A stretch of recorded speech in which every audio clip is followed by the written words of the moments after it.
Good evening sister. நான் basic to advanced course complete பண்ணிட்டேன் சிஸ்டர். ரொம்ப ஹாப்பியாக இருக்குது கம்ப்ளீட் பண்ணதில். நான் ஆல்ரெடி டெய்லரிங் கிளாஸ் அட்டன் பண்ணியிருக்கேங்க சிஸ்டர், போயிருக்கேன். ப்ளவுஸு சுடி எல்லாம் ஸ்டிச் பண்ணுவேன். ஒரு 1 இயர் பிஃபோர் தான் மிஷின் வாங்கினேன். மிஷின் வாங்கினதுலேருந்தே டிசைட் பண்ணிவிட்டேன், வெளியே கொடுக்கக்கூடாது, நம்மளோட ப்ளவுஸ் அண்ட் சுடியை நம்மளே டிசைன் பண்ணி போட்டுக்கணும் அப்படின்னு சொல்லிட்டு அதுக்கப்புறம் எல்லாமே மெட்டீரியல்ஸ் வாங்குவேன், அதுக்கு லேஸு எல்லாம் டிசைன் பண்ணுறதுக்கெல்லாம் வாங்கி அப்படியே வச்சுருவேன்.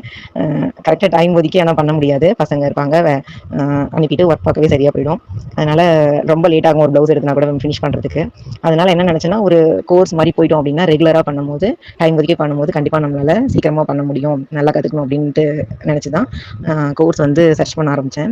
அப்போ வந்து அஃபோர்டபுளாக கிடைச்சது வந்து உங்களோட கோர்ஸ் தான். வந்து உங்களோட சேனலில் தான் பார்த்தேன், அஃபோர்டபுள் ரேஞ்சில் கிடைக்கிற மாதிரி, நான் நினச்ச மாதிரி எல்லா சிலபஸும் கவர் ஆகிற மாதிரி, 1000 ருபீஸ்லேயே கவர் ஆகிற மாதிரி இருந்தது. ஸோ அதனால் உடனே ஜாயின் பண்ணிட்டேங்க சிஸ்டர். நான் ஜாயின் பண்ணும் போதும் ஆன்லைனில் எப்படி கரெக்டாக மேனேஜ் பண்ணிடுவோமா படிச்சிருவோம் அப்படின்னு டவுட் இருந்ததுங்க சிஸ்டர். ஆனால் ஜாயின் பண்ணதுக்கப்புறம் தங்கம்மாள் மேம் வந்து ரொம்பவே கைட் பண்ணாங்க. நம்ம மெஷர்மெண்ட் எடுக்கிறதுலேருந்து ஃபோல்டிங் மெத்தடு எல்லாமே வந்து நம்மளே வந்து ஒவ்வொரு டைமும் இமேஜ் எடுத்து ஸ்டெப் பை ஸ்டெப்பாக அனுப்பி நம்ம கேட்கும்போது சின்ன டிஃப்ரென்ஸ், சின்ன மிஸ்டேக் இருந்தால் கூட மேம் கரெக்டாக நோட் பண்ணி சொல்லிடுவாங்க. அதனால எல்லாமே நல்லா ஈஸியாக கற்றுக்க முடிஞ்சதுங்க சிஸ்டர். ஸோ கம்ப்ளீட் பண்ணதில் ரொம்ப சந்தோஷம் sister. Thank you sister, thank you so much.